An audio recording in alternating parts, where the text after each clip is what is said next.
Hello! Did you know that there are alchemical architectures and that Leonardo da Vinci helped to project them?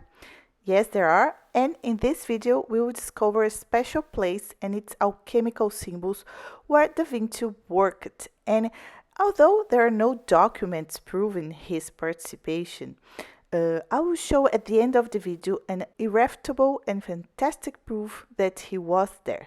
This proof really surprised me, so keep with me up until the end and I'm sure you'll be surprised as well. Let's go! My name is Isa Gama and I am a PhD and specialized in eco-psychology, and I am an experienced leader. I live in Milan, where I propose walks to discover its beauties and a journey to understand the inner beauties that we have within us. So if you are interested in personal growth, travel that makes you grow, art, architecture and its symbols and alchemical powers, then subscribe to this channel to receive new contents. Like the video and share with people who also liked it so this message can reach more people. So let's start. This place we'll talk about is called the Frogs Cloister, and it's based in Milan in the church Santa Maria delle Grazie. This is my preferred place in Milan, and you know it's totally free to visit. So let's take a look in the map. Here I will show you where it is located in Milan in the church Santa Maria delle Grazie. It's exactly the same church where Da Vinci painted his Last Supper. And this cloister is such a beautiful place. This is also a monastery. And here it is, the church. And as you can see, the oldest part of the church was designed by Giuniforte Solari, who in this yellow part in 1463, still the architecture style is the Gothic style. Now, we are living the transition in between the Gothic and the Renaissance moment. And the dome that you see at the end of the church was designed by Bramante in 1493. It was ready, and it is a full Renaissance design, no a style, different style. And it is really nice to know that Bramante and Leonardo da Vinci were very close friends and colleagues collaborating in many projects. And Leonardo da Vinci is going to paint his famous Last Supper, the most important paint he did in Milan, in 1494, no, just after they finished the dome. And here it is, the cloister. So while Leonardo is still painting the Last Supper, they're going to be working in this architecture of this such beautiful and special place. And we will review now its alchemical powers. Alchemy is the power of transmutation, of changing something from one state to another, and in this case, it is transforming an ignorant human being in a wise person. We can say that this place owns alchemical powers because its architecture was intentionally designed in such a way that human beings are touched or moved by it, deeply moved by it. Because this place was intended to be a place with a meditative state of mind. So everything in this place is well thought and organized with the ideal proportions, shapes, symbolic language that bring us a great sense, a feeling of beauty, of well-being. And it is in this mental state, this relaxed state, that we can more easily find our true authenticity and personal power. So let's see more closely how this place can have such power. Let's analyze the main symbolic elements present in this cloister. This is my favorite place because it is very complete in its symbolism. And here are the following elements to understand their message: the geometry, there is a labyrinth, a fountain, the frogs, and trees. So let's see why they are here and why are they so special. First of all, the geometry, which is a powerful symbolic language, especially during the Renaissance. The forms we see here are present in most beautiful palaces, castles, churches, etc. This shape, for example, of the square, as you can see, there is the blueprint just above me, and one of the most important shapes we can see is the square that is in the base of the cloister. And there is also an outer square that is surrounding the cloister. Here it is, the other square that you can see in this red color. The square refers to the idea of the four elements, the four directions, four seasons, and is therefore a symbol of the material physical world and representing our physical bodies. Fire, air, earth, and water are the four elements that constitutes our physical reality. And now let's see the next shape that appears here is the circle. As you can see, there are many arches in form of semicircles and other circles as well.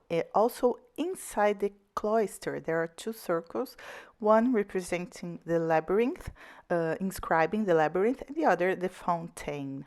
The ancient Greek civilization is of great inspiration for the Renaissance man.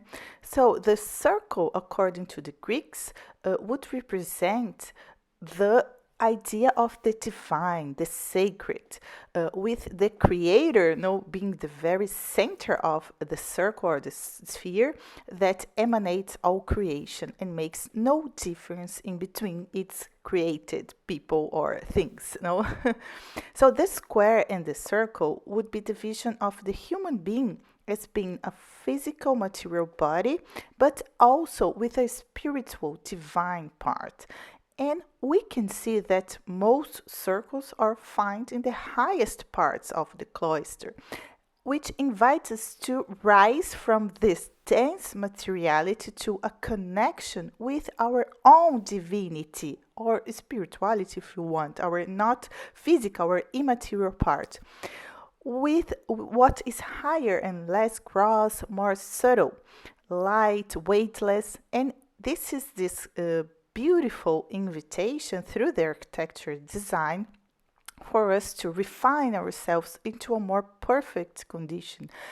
And how we do it is through our human development towards a more perfect condition as human beings. So evolving our own values, virtues, and wisdom, as great philosopher Lúcia Helena Galvão teaches us.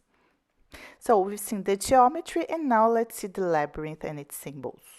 The labyrinth means the path, the journey of each person. It reminds us of the decision-making process. Are you going to take decisions based on what others tell you what to do, or are you going to try to find within you the direction? Or you can also find guidance outside of yourself. For this reason, this beautiful architecture around the labyrinth is telling you the way upwards, towards this ideal condition as the circle is. So are you going to take decisions that lifts you up or to puts you down or lets you stagnate? And also the idea of the very ego in which we sometimes get lost. Only we don't find the fountain when we stay inside the labyrinth, lost in the ego. Interesting that this labyrinth is not in a labyrinthine shape, but a very well geometrical shape, easy to find the center. It is because it symbolizes that you are connected or anchored to the center, that it is the fountain or the source that has all the wisdom you need to understand to follow your own path, your own originality and authenticity, and don't get lost in this labyrinth. And also the labyrinth is in this very beautiful geometrical shape because it is surrounded by the circle, so it's representing that it is aligned to your inner purpose. The fountain that we see in the center in a circular shape represents this inner purpose, or if you want, the human soul. This part of us that is pure like this crystalline water. And there is a small circle inside the big square. It represents that in each individual body, there is a small circle, a small source from which our divine connection comes. So the human soul, the human purpose, the human divinity. Each one of us, no, we own uniqueness. We are original. And this source needs to be contacted so that you can express your unique and unrepeatable word in the world. Isn't it interesting that when we see a fountain, a well, we want to throw a coin and make a wish? It is because now deeply we believe in the magic of life, that our wishes will be fulfilled. Let's see the next symbol here are the frogs that are in the fountain. There are 4 frogs here.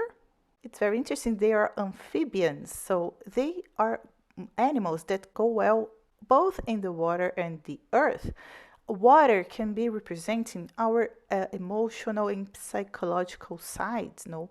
That represents the frog swimming very smoothly in the water, just like we should have a constructive relationship with our own emotions and psychological side. While the earth, it's representing the logical, concrete, objective side of us. No? So we should also try to build things, achieve goals, and create things concretely in the world that are going to be in a constructive way, representing who we really are deeply. And the frogs are shooting water from their mouth in a circular fashion, and this represents entering the flow. Be in constant move to do not stagnate, allowing you to go within the stream and not against it. Now let's see the last of our symbols, the trees, which represent the flowering of the human soul. So from the moment you connect with the source within yourself, you find your authenticity, and if you nourish it through your life experiences, enriching your potential, you will bear unique and unrepeatable flowers and fruits, contributing to the things that only you can express in this lifetime. And now let's see the next thing here, the undeniable proof that Leonardo was involved in this design, in this project, the Vitruvian Man, which is not only a cute cartoon, okay? It serves as a unit of measurement for Renaissance constructions, Renaissance. It was used as the base in the design of the Frog's Cloister. And now we reveal this secret. Let's see.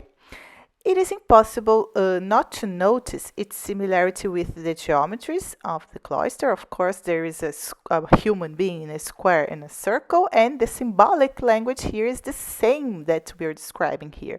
The man in the center of the Renaissance art and architecture, everything they're doing is to remind us of the human grandiosity, humans in the center of what they're doing.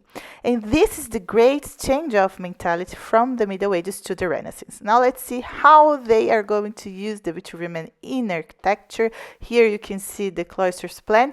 So if we pose the Vitruvian Man in the inner square in the plan, we're going to see very nice coincidences. You can see the hands of the Vitruvian Man touches 2 pillars. The black dots represents the pillars, and also the opening of his legs. So the 2 feet are going to meet also 2 pillars, and the distance between the edge of his head until the edge of the circle is the passage of the cloister. And the next proof is also representing another plan, the same plan, but now we're going to pose the Vitruvian Man in the outer square, in the larger square in the courtyard, and look that from the base of the neck of the Vitruvian Man into the edge of the square in his head, there is the passage. And also the distance in between the feet is going to mark exactly the side of the square. So giving exactly, there is this triangle between the genitals and the feet and the side of the inner square. Isn't it such an incredible coincidence?